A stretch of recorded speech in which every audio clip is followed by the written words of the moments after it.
तो चलिए स्टार्ट करते हैं टॉलकट पार्सन्स। ठीक है, सबसे पहली बात डेट ऑफ बर्थ। ये इसलिए जरूरी है क्योंकि आपको क्रम में क्वेश्चन पूछा जाता है कि क्रम में कौन विचारक किस हिसाब से आए। डेट ऑफ बर्थ के अनुसार आप उनके क्रम को बहुत बेहतर रूप से समझ सकते हैं। जैसे दिसंबर 13/2/1902 में इनका जन्म हुआ और 1979 8 मई तक के जीवित रहे। ठीक है, तो इस हिसाब से देखें तो 5 दिन पहले इनका डेट ऑफ बर्थ निकल गया। ठीक है, हैप्पी बिलेटेड बर्थडे बोल दिया जाए। बिलोंग्स टू हार्वर्ड यूनिवर्सिटी, यहाँ पर हमने इसलिए लिख दिया क्योंकि इससे पता चलता है कि किस साइड के हैं ये। ठीक है, तो जिस यूनिवर्सिटी से रिलेटेड हार्वर्ड यूनिवर्सिटी, तो ये हार्वर्ड यूनिवर्सिटी से रिलेटेड थे। कैटेगरी, ये किसके अंतर्गत रखे जाते हैं? तो स्ट्रक्चरल फंक्शनलिस्ट, संरचनात्मक प्रकारवादी माने जाते हैं। अगली महत्वपूर्ण बात है, पार्सन्स एक अमेरिकी समाजशास्त्री थे। ये बहुत इंपॉर्टेंट बात है। मैंने आपको प्रारंभ में ही बताया था कि समाजशास्त्र जब उद्भव होता है तो फ्रांस में होता है, लेकिन बाद में अमेरिका में इसको पाला पोसा गया, काफी बढ़ाया गया और वहीं पे इसका पठन पाठन भी सबसे पहले शुरू हुआ। ठीक है ना, येल विश्वविद्यालय में सन 1876 में सबसे पहले पठन पाठन शुरू हुआ। ठीक है, और वहीं से फिर ये विश्व के अन्य देशों में ले जाया गया। पार्सन्स अमेरिकी हैं, तो जाहिर सी बात है समाजशास्त्र अमेरिकी समाजशास्त्री में इनकी गणना अमेरिका के अग्रणी समाजशास्त्रियों में किया जाता है। पार्सन्स के समय में समाजशास्त्र जो कि काम के समय पर अपने उत्थान पर था, वह अब अवनयन की प्रक्रिया में आ चुका था। मैंने पहले ही बताया था कि जब अगस्त क्रांति 1838 में तो समाजशास्त्र काफी फला फूला। उसके बाद काम के जाने के बाद समाजशास्त्र धीरे धीरे वो नन्हा यतीम की तरह इधर उधर विचरण करने लगा। उसका कोई देखभाल करने वाला नहीं था, कोई उस पर विचार करने वाला था, बिल्कुल उस पर कोई रिसर्च नहीं हो रहा। फिर जन्म के 38वें साल बाद, यानी 1838 में जन्म होता है और उसके 38 साल बाद यानी 1876 में अमेरिका में येल विश्वविद्यालय में सर विलियम ग्राहम समनर के अंतर्गत के अंतर में इसकी पुनर्स्थापना हुई। और इस प्रकार से ये जो कि काम के समय अवनयन की प्रक्रिया में था, उत्थान में था, वो बाद में धीरे धीरे पार्सन्स के समय में आते आते तक काफी उड़ गया। ठीक है, ऐसे में पार्सन्स ने इस बीड़ा को संभाला और नई अवधारणा संरचनात्मक प्रकारवाद के साथ समाजशास्त्री अमूर्त रचनाकार बनकर निकले। मैंने आपको संरचनात्मक प्रकारवाद का मतलब बताया है, यहाँ फिर से एक बार बताता हूँ। संरचनात्मक प्रकारवाद, संरचना धन प्रकारवाद। अब यहाँ पर दोनों वर्ड्स की मीनिंग को समझना होगा। संरचना व प्रकार का मिला जुला स्वरूप है। यहाँ पर इसको समझिएगा।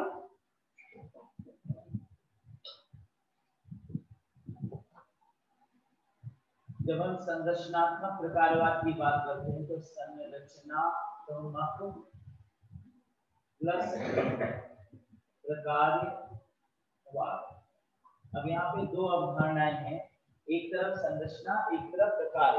हम इसको दो भागों में बांट सकते हैं, संरचना प्लस वाद, संरचना प्लस वाद, और यहाँ पर प्रकार प्लस वाद या वाद प्लस प्रकार कर सकते हैं। वाद प्लस प्रकार, दो बातें होगी। ठीक है, वाद प्लस प्रकार।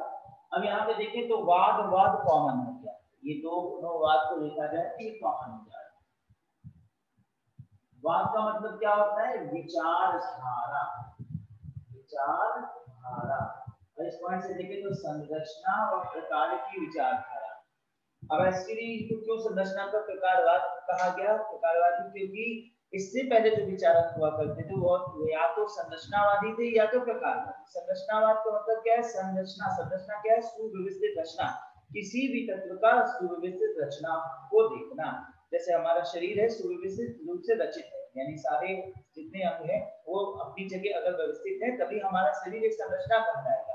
अभी हाथ की जगह नाक, नाक की जगह कान, कान की जगह मुंह, सब उल्टे सीधे फिट हो जाए तो वो व्यवस्थित रचना नहीं कहलाएगी। तो हमारे शरीर का एक सुव्यवस्थित रचना है जिसे हम संरचना है। ऐसी समाज की एक सुव्यवस्थित रचना बनाई गई। समाज की एक सुव्यवस्थित रचना, उसका अध्ययन करने वाले उन्हें संरचनावादी कहा गया। जैसे समाज क्या है? समाज में धर्म, जाति, ये सारी चीजें क्या है? एक रचना है, समाज की व्यवस्थित रचना है। तो समाज की सारी रचना है। तो इस प्रकार से धर्म का अध्ययन करना, समाज समुदाय समिति का अध्ययन करना, इन सब चीजों पर ध्यान देना इत्यादि संरचनावादी कहलाते हैं। प्रकारवादी कौन? जैसे दुर्खिम इत्यादि, उन्होंने समाज को किस दृष्टिकोण से अध्ययन करना शुरू किया? उसके प्रकार्यात्मक आधार पे। जैसे धर्म का प्रकार क्या है, धर्म का क्या लाभ है, तो जब इन सब चीजों पर दृष्टिकोण रखने वाले विचार समाजशास्त्री हुए, उन्हें प्रकारवादी कहा गया। इन्होंने कहा कि दोनों विचारधाराओं को विलय करके देखो, यानी समाज का अध्ययन करना है तो संरचना पे भी स्टडी करो, प्रकार पे स्टडी करो। जैसे हमने एक एग्जाम्पल आपको दिया कि हम मोबाइल लेने जाते हैं, तो मोबाइल लेते समय हमने इसकी हमारे मित्र के साथ गए, ठीक है, इस मोबाइल को लेने के लिए हमने मोबाइल वाले इसका भैया एक मोबाइल दिखा, उसने मोबाइल दिखाया। अब हम इस मोबाइल को देख रहे हैं, किस दृष्टिकोण से देख रहे हैं, ध्यान से समझिएगा। हमने देखा भाई मोबाइल बहुत स्लिम है और चारों ओर से फोन्स नहीं है, और सबसे अच्छी बात है कि इसमें टच ये आगे फाइबर का, पीछे फाइबर का बना है, गिरेगा तो टूटेगा नहीं, आगे बढ़िया मोटा ग्लास लगाया गया है जिससे कि बढ़िया शाइनिंग रहेगा, ठीक है, चमकदार है, बहुत अच्छा ग्लोइंग है, ब्लैक ग्लॉसी है। ये सब देख करके हम मोबाइल को देखते हैं। तो मेरा नजरिया इस मोबाइल को देखने का क्या है? संरचनावादी नजरिया। अब यहीं पे हमारे मित्रों उन्होंने देखना शुरू किया, अरे यार देखिए जरा सा, अरे यार इसमें तो टच स्क्रीन है, इसमें तो फिंगरप्रिंट है, इसमें तो 4G है, इसमें 5G इनेबल्ड है, इसमें तो क्वाड कोर है, इसमें कैमरा है, ये है, ये। अब वो चीजें किस दृष्टिकोण से देख रहे हैं? वो प्रकारवादी दृष्टिकोण से देख रहे हैं। तो हमारे मित्र प्रकारवादी, हम संरचनावादी। अब दुकानदार ने कहा लगे भैया हम बताते हैं, देखिए मोबाइल जो है इसमें विशेष रूप से सबसे अच्छी बात है कि स्क्रीन है, ये पीछे से यहाँ फाइबर बॉडी है, आगे से यहाँ ट्रांसपेरेंट ग्लास लगा हुआ है, ये सबसे अच्छी बात, चारों ओर से जो है इसमें फोन सेफ है, संरचना के साथ साथ इसमें इंपॉर्टेंट है कि 5G इनेबल्ड है, क्वाड कैमरा है, स्नैपड्रैगन है, ये है, वे है। तो वो दोनों दृष्टिकोण से अध्ययन कर रहा है, तो वो क्या कहला रहा है? वो संरचनात्मक प्रकार है। तो पार्सन ने इसी नई अवधारणा को जन्म दिया, जिसमें किसी भी चीज का, समाज का अध्ययन दोनों नजरिए से करने का अपना विकास किया। उन्होंने समाज का अध्ययन संरचना और प्रकार दोनों दृष्टिकोण से करना शुरू किया। इन्हीं को हम पार्सन के संरचनात्मक प्रकारवादी विश्लेषण में रखते हैं। एक और उदाहरण दे देते हैं जिसे याद रहे, मैंने कई बार दिया और अभी बताऊंगा। मान लीजिए हम लड़की देखने जाते हैं, कॉमन सी प्रक्रिया घर घर में होती रहती है। सपोज के लिए अपने छोटे भाई के लिए लड़की देखने जाते हैं, हम, हमारे कजिन और हमारे पिताजी, 3 लोग गए। अब हम तीनों लोग गए, जैसे गए लड़की आई, उसने सब नाश्ता वास्ता रखा, हम लोग 2-4 बातें किया और लड़की चली गई। उसके बाद हम अपने कजिन से आपस में चुप चुप थोड़ा सा बात चुप से कर रहे हैं। हमने कहना शुरू किया, अरे भैया अभी लड़की तो थोड़ी सी तगड़ी दिखाई दे रही थी, सांवली भी है, रंग इसका दबा हुआ है, फोटो में तो काफी ठीक ठाक दिख रही थी, और आवाज भी बड़ा कर्कश है, और पिंटू तो हाइट के 6 फीट के हैं, ये जो है मात्र जो है 5.25 फीट भी नहीं लगती है, हमको तो समझ में नहीं आ रही है। अब रंग रूप इत्यादि भूल भाव से देखकर हम लड़की को समझ रहे हैं, यानी हमारा नजरिया क्या है? संरचनावादी है। यही जब हमारे जो कजिन है उन्होंने देखना शुरू करे, यार ये मत देखो, ये देखो कि लड़की पढ़ी लिखी है, लड़की जो है नेट क्वालिफाइड है, PhD है, असिस्टेंट प्रोफेसर है, 90,000 सैलरी का भी, अपना वीडियो तो 9,000 इनकम आता है, उस हिसाब से देखो तो बढ़िया रहेगा, पढ़ी लिखी लड़की आएगी, घर का लालन पालन अच्छा होगा, बच्चे सब उनका विकास बढ़िया होगा, बदलाव आएगा। अब इस दृष्टिकोण से देखें तो वो प्रकारवादी नजरिए से देख रहे हैं। अब हमारे पिताजी ने दोनों नजरिए से देखने का काम किया, देखो भाई ऐसा एक लड़की तो वास्तव में सुंदर नहीं है, जैसा कि बायोडाटा व फोटो में दिखाया गया था, आवाज भी बहुत अच्छी नहीं है, हाइट भी बहुत कम है, लेकिन सबके बाद ये देखें तो लड़की पढ़ी लिखी है, प्रोफेसर है, 50,000 रुपए 90,000 रुपए सैलरी है, सबके साथ साथ हमारे इक्वालिटी के लोग शादी ब्याह करने को तैयार है, सम्मान करने को तैयार है, तमाम चीजें हैं। तो अब वो किस नजरिए से दे रहे हैं? संरचना और प्रकार दोनों दृष्टिकोण से देख रहे हैं। तो इस प्रकार से अगर हम काम, हमारे कजिन दुर्खीम, हमारे पिताजी पार्सन, ये नजरिया विकसित किया इन्हें समाजशास्त्र में, इसीलिए इन्हें संरचनात्मक प्रकारवादी कहा जाता है। ठीक है, चलिए आगे बढ़ते हैं। इसके बाद आगे है कि पार्सन्स को क्रियावादी समाजशास्त्र सिद्धांतकार कहा जाता है। अब इन्होंने क्रिया की बात करी समाजशास्त्र में। समाजशास्त्र में क्रिया की बात की जाएगी तो कई लोगों ने किया, जिनमें 4 लोग क्रम से आते हैं। सबसे पहले रेल्फ पेरेटो का नाम आता है क्रिया की बात करने में, जिन्होंने लॉजिकल नॉन लॉजिकल एक्शन से क्रिया की बात की। फिर मैक्स वेबर ने क्रिया की बात करी समाजशास्त्र में। उसके बाद पार्सन्स और फिर एंथनी गिरीज का नाम आता है, जिन्होंने संरचनाकरण के दृष्टिकोण से क्रिया की बात करी। लेकिन क्रिया के सिद्धांत के रूप में अगर हम देखें तो इस क्रिया के सिद्धांत के रूप में व्याख्या करने के दृष्टिकोण से हम पार्सन्स को रखेंगे।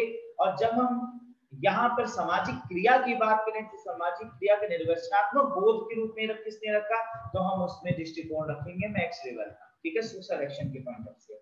अब इन्होंने क्रिया की बात करी, आपकी विशेष ख्याति सामाजिक क्रिया से संबंधित संप्रदाय के नेता के रूप में पार्सन्स अगस्त खान से काफी हद तक प्रभावित थे। उनके प्रत्यक्षवाद को नया जीवन दान, उन्होंने प्रत्यक्षवाद को जीवन दान देने का श्रेय इन्हें ही दिया जाता है। काम ने सामाजिक व्यवस्था की विविधता लेकर उसे नया स्वरूप प्रदान करने की पुनर्व्यवस्था की, इसीलिए इन्हें व्यवस्थावादी सिद्धांतकार भी कहते हैं, क्योंकि उन्होंने जो है प्रत्यक्षवाद को नया स्वरूप दिया। जो प्रत्यक्षवाद जो डूब रहा था, प्रत्यक्षवाद क्या है, एक्चुअली वैज्ञानिकवाद है। प्रत्यक्षवाद क्या है, विज्ञान और तर्क के नजरिए से समाज का अध्ययन करना है, जैसा कि काम कर रहे थे। इसका काम जो है वो वैज्ञानिक नजरिए से समाज का अध्ययन कर रहे थे, तार्किक नजरिए से समाज का अध्ययन कर रहे थे, तो वैज्ञानिकवाद में प्रत्यक्षवादी विचारधारा के अनुसार धीरे धीरे क्या था, विज्ञान और तर्क कहीं खोता जा रहा था, इन्होंने फिर से उसे वैज्ञानिक स्वरूप दिया और कोई भी अध्ययन किया उसको तर्क की कसौटी पे कस के किया, इसीलिए इन्होंने व्यवस्था करी। समाजशास्त्र में व्यवस्थावादी सिद्धांतकार इसीलिए इनको कहा गया। काम ने समाजशास्त्र को व्यवस्था और प्रगति का विज्ञान कहा। व्यवस्था और प्रगति का विज्ञान क्यों कहा, क्योंकि व्यवस्था, समाज में व्यवस्था, जैसे समाज क्या है, समाज की संरचना में व्यवस्था धीरे धीरे बदलता जाता है और उस व्यवस्था में भी प्रगति होती रहती है, बदलता रहता है। जैसे विवाह एक व्यवस्था समाज की हो सकती है और देखते देखते उस विवाह में भी बदलाव होता है। जैसे पारंपरिक विवाह है, ठीक है, अरेंज मैरिज है, उसमें धीरे धीरे से अब देखें तो वह प्रेम विवाह, और आगे देखें तो यूरोपियन सभ्यता के दृष्टिकोण से संविदात्मक विवाह में बदलता जा रहा है, धीरे धीरे विवाह का स्वरूप बदलता जा रहा है। तो व्यवस्था है, समाज की ये व्यवस्था है और व्यवस्था में प्रगति होता रहता है, बदलाव होता रहता है, ये प्रगति सतत विकास की ओर ले जाती है, ठीक है। पार्सन्स काफी विवादास्पद विचारक थे, इनका अधिक समय हार्वर्ड विश्वविद्यालय में अध्ययन अध्यापन में बीता। विवादास्पद क्यों कहते हैं, विवादास्पद कहते हैं क्योंकि इन्होंने जो भी दिया बहुत डेप्थ में बता दिया, बहुत ज्यादा डेप्थ में भी कोई चीज कह दीजिए तो फिर उसमें कई एक बात निकल के चली आती है, फिर उस पर भी खंडन होना शुरू हो जाता है, तो हर जगह वो लागू नहीं होता है। फिर भी इन्होंने कहा कि हमारे सिद्धांत कई जगह लागू होते हैं, इसीलिए इनको काफी विवादास्पद कहा जाता है। एक्चुअली पार्सन्स ने पहले समाजशास्त्रीय नजरिए से हर चीज का अध्ययन किया, बाद में उन्होंने कहा कि हमारे सिद्धांत जो है वो कई विषय में लागू हो जाते हैं। और जब ऐसा कह दिए, जब कई विषय में लागू करना शुरू करें तो कई डाउट्स, कई डिस्प्यूट्स पैदा होने शुरू हो जाएंगे, तो ये इसलिए इनके ऊपर काफी कहा जाता है कि ये विवादास्पद विचारक थे। इन्होंने विकासात्मक सार्वभौम की बात भी की। विकासात्मक सार्वभौम अभी यूनिवर्सल कैरेक्टरिस्टिक ये मैं आपको पढ़ाऊंगा, अभी इसका एक पूरा डिफरेंशिएशन आएगा, वहां पे इसको समझाऊंगा, ठीक है। रॉबर्ट जी मर्टन जो कि पार्सन्स के शिष्य थे, उन्होंने पार्सन्स के बाद उनकी रचनाओं का, विचारों का और भी सूक्ष्म विश्लेषण प्रस्तुत किया। अब मर्टन काफी ज्यादा कहा जाए तो पार्सन्स से प्रभावित थे। पार्सन्स ने जहां तक जितना कहा उसके आगे हट के मर्टन ने काम करना शुरू किया। मर्टन को मध्य अभिसीमा के सिद्धांत के लिए विशेष रूप से जाना जाता है, क्योंकि पार्सन्स ने जो कहा वो बड़ी ग्रांड लेवल पे कहा, काफी डेप्थ में कहा। पार्सन्स की थ्योरी काफी डेप्थ में, यानी पार्सन्स को ग्रांड थ्योरी कहा जाता है। समाजशास्त्र में उनके सिद्धांतों को काफी ज्यादा डेप्थ में उन्होंने बहुत ज्यादा विकसित कर दिया, काफी फैला चढ़ा के दे दिया। तो मर्टन ने आगे उनको यही कहा कि ऐसे भी सिद्धांत अच्छे नहीं होते जो बहुत लघु होते हैं, और ऐसे भी सिद्धांत नहीं अच्छे होते जो बहुत ज्यादा डेप्थ वाले होते हैं। तो सिद्धांत बीच के होते तो ज्यादा बढ़िया होता है, सिद्धांत हमेशा बीच के दायरे के होने चाहिए, ये पार्सन्स ने ये मर्टन ने कहा। और इसीलिए उन्होंने मध्य अभिसीमा का सिद्धांत, मिडिल रेंज थ्योरी विकसित किया, ठीक है। मैं मर्टन आपको पढ़ाऊंगा तो वहां और में इसको समझा दूंगा।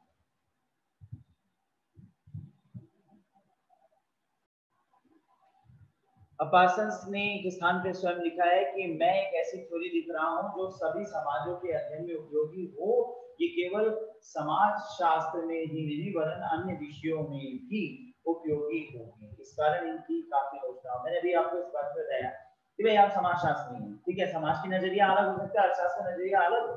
हम समाज में अर्थशास्त्रीय दृष्टिकोण से नहीं करते, मानवीय क्षेत्र है तो मानवीय दृष्टिकोण से सोचते हैं। अब आप क्या यही दृष्टिकोण उठा करके अर्थशास्त्र में अध्ययन कर सकते हैं? तो इनका ये कहना था कि हमारा जो ये थॉट्स है ये हर एक विज्ञान के लिए काम आएगा, हर एक सिद्धांत में, हर एक विषय में काम आएगा, इसलिए इनके काफी पूरी आलोचना होती है। आगे मैंने सीराइट बेंस ने इनकी थ्योरी को ग्रांड थ्योरी कहा, बहुत ग्रांड थ्योरी, बहुत ज्यादा फैला के लिखते हैं, बहुत ज्यादा व्यापक बातें बताते हैं, इतना ज्यादा ग्रांड हो जाता है कि चीजें बाहर निकल जाती हैं, और जब बहुत ज्यादा डेप्थ में किसी चीज को बताई जाए तो वो समझ से परे हो जाता है। जैसे किसी भी बात को, छोटी सी बात है, अगर हम उसको साधारण रूप से समझाते बेहतर है, लेकिन अति साधारण वो भी ठीक नहीं है। लेकिन अगर हम उसी चीज को बहुत डेप्थ में समझाने लगे तो बोरियत हो जाएगी। जब हमें चीज समझ में आ सकती है साधारण रूप से तो हम साधारण रूप से बताएं। इसीलिए इनकी बुराई की जाती है, इनकी थ्योरी बहुत ग्रांट हो जाती है, और समाजशास्त्र में अगर ग्रांट थ्योरी होगी तो वो समझ से परे होने लगेगी। आगे पार्सन्स को प्रभावित करने वाले विचारकों में अगस्ट काउंट, स्पेंसर, हार्मोथ, Durkheim, Max Weber, Brown, French sociological school, French sociological school यानी फ्रांस से जुड़े हुए समाजशास्त्री इत्यादि सब। भाई जाहिर सी बात है, समाजशास्त्र का प्रारंभ तो फ्रांस से ही हुआ था, तो फ्रांस से जुड़े हुए भाई समाजशास्त्री से तो काफी प्रभावित होंगे ही होंगे। पार्सन्स ने एकीकरण की बहुत ज्यादा बात की, द्वंद को इन्होंने नकार दिया। इन्होंने प्रकारवाद की अवधारणा स्पेंसर से प्रभावित होकर दी तथा प्रकारवाद को बहुत बढ़ा चढ़ा करके प्रस्तुत किया, इसलिए इन्हें प्रकारवादी भी कहते हैं। तो जाहिर सी बात है, इन्होंने बिल्कुल प्रकारवाद को ही मजबूत किया, काफी ज्यादा प्रकारवाद को विश्लेषण कर दिया, और इसलिए इनको प्रकारवादी कहते हैं। अब यहाँ पर अगर हम मर्टन हम चले जाए ब्राउन पे, तो ब्राउन के प्रकारवादी विश्लेषण डिफरेंट है। वहां पर उन्होंने संरचना को ही प्रकार लाती है या कहा, उनका संरचना समाज में प्रकार लाती है, इस तरह से वो संरचनावादी विश्लेषण होते हैं। विशेष रूप से उन्हें संरचनावादी कहते हैं। वैसे उन्होंने संरचनात्मक प्रकारवाद की बात की, उनका संरचनात्मक प्रकारवाद किस पर बल देता है कि संरचना ही समाज में प्रकार लाती है, तो इस प्रकार से उनका थोड़ा सा डिफरेंट हो जाता है, संरचना ही समाज में प्रकार लाती है, ये एक अलग कॉन्सेप्ट हुआ, ठीक है। जबकि संरचना और प्रकार दोनों नजरिए से समाज का अध्ययन करना है, ये दूसरा कॉन्सेप्ट है, ठीक। पार्सन ने अपने तीन विचारों से प्रभावित है। पार्सन अपने तीन विचारों से प्रभावित थे। उपयोगितावाद, जिसे उन्होंने मिल्स और बेगम से लिया, फिर प्रत्यक्षवाद जो उन्होंने कांट से लिया, फिर आदर्शवाद जिसे उन्होंने मैक्स वेबर से लिया। अब यहाँ तीनों बातें जनरली उपयोगितावाद जो मिल्स और बेगम से लिया, उपयोगितावाद यानी जो यूटिलिटी वाली चीजें होती है, समाज उस पर बहुत ध्यान देता है, उस पर विकास करता है, उस पर केंद्रित होता है, ठीक है, फोकस करता है। इसी तरह से प्रत्यक्षवाद तर्क पर आधारित होता है, यानी जो विज्ञान से जुड़ी है, जो यथार्थ है, जो सत्य है वही माना जाएगा, ना कि जो चीजें कल्पना से बनी है वही माना जाएगा। प्रत्यक्षवाद विज्ञान पर केंद्रित, जिसे कांट पे बात किया। इसी तरह आदर्शवाद जो मैक्स वेबर के आदर्श टाइप यानी आइडियल टाइप पर केंद्रित, मैंने आपको बताया था कि कुछ ऐसे सिद्धांत, कुछ ऐसे पैराडाइम बन जाते हैं जिन पर समाज की अन्य चीजों को नापी तोड़ी जा सकती है, अध्ययन किया जा सकता है। इस प्रकार से आदर्श प्रारूप का निर्माण होता है। तो समाज के कुछ ऐसे मानक जिन पर समाज के अन्य चीजों को कस के कसौटी पे देखा जाएगा, तो इस प्रकार से आदर्श स्थापित होने। तो ये मैक्स वेबर के इन तीनों विचारों से प्रभावित थे। और यहाँ इनको अगर हम शॉर्ट में देखें तो उपयोगितावाद क्या है, किसी चीज की उपयोगिता आधारित आधार पर समझते हुए तार्किक ढंग से प्रस्तुत करना ही उपयोगितावाद है। पार्सन्स ने कहा कि तार्किक और व्यक्तिवाद दो अच्छी चीजें हैं जिनको हमने अपनी थ्योरी में दिया, किंतु इनमें एक कमी है कि ये आर्थिक परिस्थिति को समाज से अलग कर ही पड़ता है। प्रत्यक्षवाद क्या है, तुर्की ने प्रत्यक्षवाद को चरम सीमा तक पहुंचाया, परंतु इसके बाद गिरने लगा। जाहिर सी बात है, तुर्की ने प्रत्यक्षवाद विश्लेषण किया, फिर और लोगों ने प्रत्यक्षवाद पर ध्यान नहीं दिया। इसमें विज्ञान के तत्वों को स्वीकार किया गया तथा व्यक्ति की सोच को महत्व नहीं दिया। प्रत्यक्षवाद सीधी बात कहता है कि जो दिखे वो सही है, ना कि जो आप सोचो वो सही है। भाई हम सोचते बहुत कुछ है। अब जैसे हम अगर प्रत्यक्षवाद पे एकदम चले जाए तो ईश्वर को दिखते नहीं, परंतु हमारी सोच जानती है ईश्वर है, वो अल्लाह के रूप में हो सकते हैं, और वो जीसस या राम या कोई एक निराकार स्वरूप हो सकता है, जिसे भगवान ईश्वर। तो अब जो हम सोचे वो हमेशा गलत हो, जरूरी नहीं है, और जो दिखे वही सही हो, ये भी जरूरी नहीं है। तो ये सारी बातें यहाँ पे इसलिए इनका विरोध कई बार होता रहा। आदर्शवाद की बात करें तो मैक्स वेबर ने समाज के अध्ययन के लिए कुछ आदर्श तत्वों का निर्माण किया, जिसे उन्होंने आदर्श प्रारूप का नाम दिया, जिसमें किसी घटना, वस्तु अथवा वर्ग विशेष की समस्त आवश्यक विशेषताओं का संपूर्ण अथवा लगभग संपूर्ण रूप विद्यमान होता है। उपरोक्त तीनों विचारों के गुणात्मक पक्षों का समीकरण हमें पार्सन्स के सिद्धांतों में देखने को मिलता है। उन्होंने क्या किया, सबका जोड़ लिया अपने समाजशास्त्र में, अपने समाजशास्त्र को समझाने के लिए सब चीज सिद्धांतों को पिरो लिया, ठीक है, एक माला बना लिया। अतः यहाँ कहा जा सकता है कि प्रत्यक्षवाद, आदर्शवाद, उपयोगितावाद, व्यवस्थावाद तथा विकासवाद एवं सब ये सब का अद्भुत संयोजन ही पार्सन्स का संरचना प्रकारवाद है। अब इनकी प्रमुख पुस्तकें में the structure of social action, the social system, ये दो प्रमुख पुस्तकें हैं जिस पर बहुत क्वेश्चंस पढ़ते हैं, और ये जरूर रख लीजिएगा इन दोनों किताबों को। अब चलते हैं पार्सन्स के थ्योरीज पे। सबसे पहली बात पार्सन्स की क्रिया के सिद्धांत की बात करेंगे। तो पार्सन्स की क्रिया के सिद्धांत, सामाजिक क्रिया का सिद्धांत। पार्सन्स ने सामाजिक क्रिया के अध्ययन को ही समाजशास्त्र कहा, और सामाजिक क्रिया को दो भागों में बांटा। उन्होंने कहा कि समाज की जो क्रिया है व्यवहार और सामाजिक क्रिया दो जनरली क्या होता है कि हम क्रियाएं कर रहे होते हैं, तो क्रियाएं दो प्रकार की होती है। एक क्रिया होती है जो हम बिना सोचे विचार करते हैं, उसे इन्होंने व्यवहार की कैटेगरी में रख दिया। एक क्रिया जिस पर हम सोच विचार प्रभावित करते हैं, जैसे एक एग्जाम्पल के रूप में हम उठे और हमें प्यास लगी, हमने पानी उठा के पी लिया, ठीक है, तो ये क्या है, ये व्यवहार है, साधारण रूप से अकॉर्डिंग टू पार्सन्स ये व्यवहार है। लेकिन हमें प्यास लगी, हम किसी के यहाँ गए और हम गुलशन के यहाँ गए, गुलशन के यहाँ गए और हमें प्यास लगी है और गुलशन से हमें पानी मिल जाएगा। कोरोना का दौर नहीं है, ये ध्यान रखिएगा, अभी तो हम फिलहाल नहीं पियेंगे, लेकिन वैसे जाएंगे तो हम गुलशन के यहाँ गए और गुलशन जो है वो नमाज पढ़ के आई और हमने कहा कि भाई पानी पीना है, तो गुलशन जो है वो हमें पानी ला के दी। अब तभी मुझे ध्यान में आया, गुलशन तुम मुसलमान लोग अच्छे नहीं होते, वो लोग कच्छ मच खाते रहते हैं, साफ सफाई नहीं रखते हैं, अच्छे नहीं लगते हैं, हमारी सोच के अनुसार वो बने नहीं होते हैं। ये हमारी कैसी भी सोच हो सकती है, किसी भी समुदाय, संप्रदाय, धर्म, जाति, विजेति, किसी भी आधार पर। तो हमने इस आधार पे गुलशन से कहा, ले भी आई उनका बेटा, अभी नहीं खाना नहीं है, प्यास बुझ गई, नहीं सर अभी तो आप मांगे थे, अरे नहीं बेटा वो ठीक है, ऐसा ना ध्यान आ गया कि वो आजकल थोड़ा सा गला खराब तो बाहर होता है, सही सर हमने इसको उबाल के लाए, नहीं नहीं बेटा, अरे सर हम एक दूसरा बना देते, उबाल के देते सर आपको, चाय बना, अरे नहीं नहीं चाय, अरे सर अच्छा सर बैठिए रात में, नहीं नहीं नहीं नहीं नहीं नाश्ता करिए, नहीं नहीं नहीं, अरे अब कहीं ना कहीं से क्या है, ये क्या है, एक ऐसा व्यवहार है जो इंटरेक्शन से तो हुआ, लेकिन जिसमें हमारी चेतना प्रभावित हो, जबकि हम गए उठा लिए गिलास पानी पी लिए, वो व्यवहार है, लेकिन जहां चेतन प्रभावित होकर क्रिया किया वो सामाजिक क्रिया है, पार्सन्स के अनुसार इसे सामाजिक क्रिया।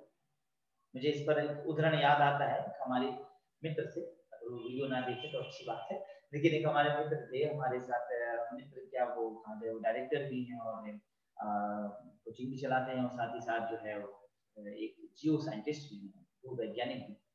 अब वो हैं तिवारी जी, त्रिपाठी जी, तिवारी जी, उन्होंने अल्लाहपुर में रहना था, उनका सर अगर कहीं अच्छा कमरा मिल जाए जहाँ रह रहे हैं ठीक नहीं लग रहा है, फैमिली के हिसाब से चाहिए, हमारे बच्चे हैं उनसे यहाँ तक, तो मैंने कहा ठीक है सर देखूंगा।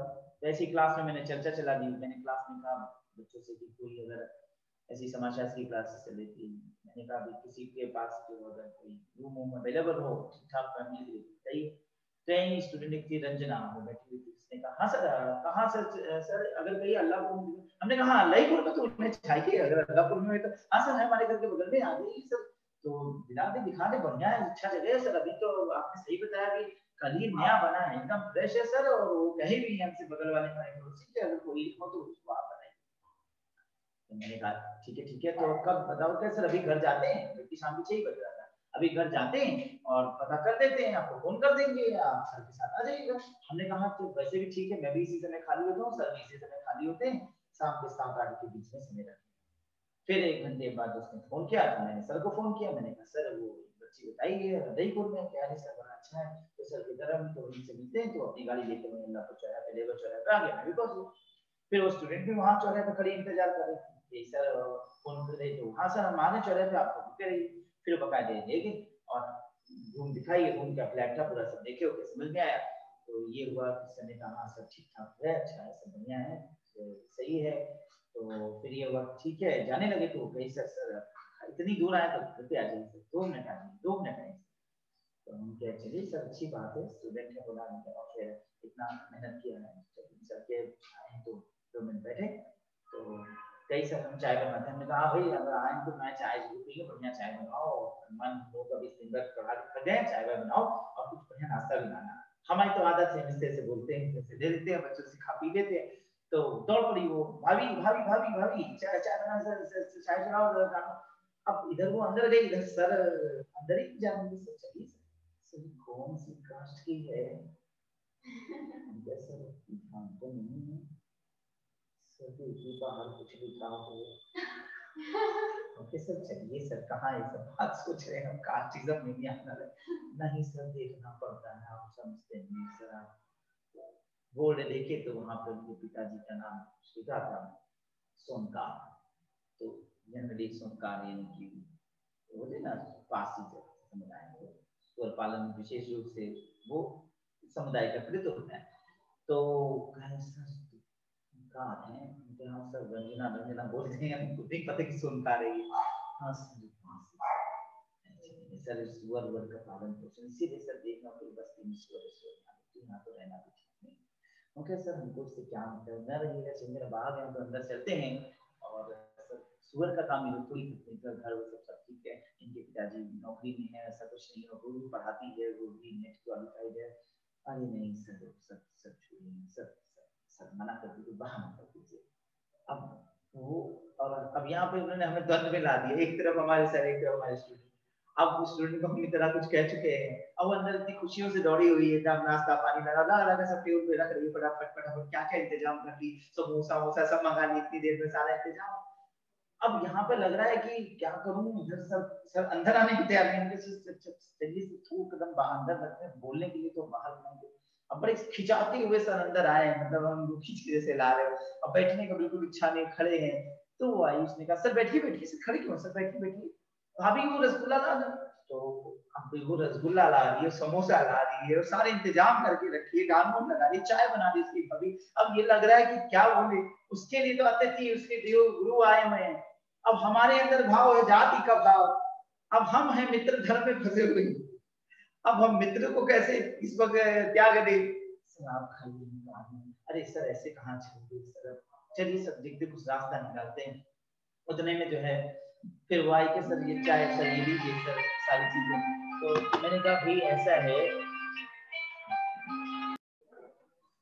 तो इस पे यही बात समझाई कि हमने उनसे कहा कि भाई सर की स्थिति क्या थी, सर वहां पे छुआछूत के व्यवहार की वजह से उस बच्चे के यहाँ नाश्ता करने के तैयार, और हमें लग रहा था कि नहीं वहां पर एक साधारण व्यवहार करके किसी के यहाँ गए, कोई बुला रहा है तो नाश्ता करा जाए और चाय पीना सम्मान करना, ये साधारण व्यवहार था। तो मेरे द्वारा इस भाव को व्यवहार में रखा जाएगा और सर के द्वारा चेतन अवस्था के साथ इस प्रकार की सोच के साथ क्रिया करना ही एक प्रकार से देखा जाए तो सामाजिक क्रिया कहलाएगी। ठीक है ना। अब मैथ्यू ने इस पर क्या बोला, जरा से हम लोग नोट्स को देखते हैं कि व्यवहार क्या है, अचेतन अवस्था या बिना सोच पर विचार के किया गया कार्य व्यवहार है, जबकि सामाजिक क्रिया क्या है, चेतन अवस्था और सोच विचार कर किया गया कार्य। जैसे जब हम किसी के घर जाते हैं तो यह व्यवहार, जब हम किसी के घर जाते हैं तो उसके द्वारा दिया गया पानी बिना हिचकिचाहट के पी जाते हैं, या व्यवहार होगा। परंतु जब हमें जाति भावना अथवा साफ सफाई की सोच विकसित हो जाती है तो यही व्यवहार सामाजिक क्रिया में बदल जाता है। तो यहाँ पर जो है इस सिद्धांत को हम लोगों ने समझा पार्सल्स के सामाजिक क्रिया क्या है। ठीक है, तो आज इस वीडियो में इतना ही, इसके बाद अगले वीडियो में इसके आगे चर्चा करेंगे। ठीक है।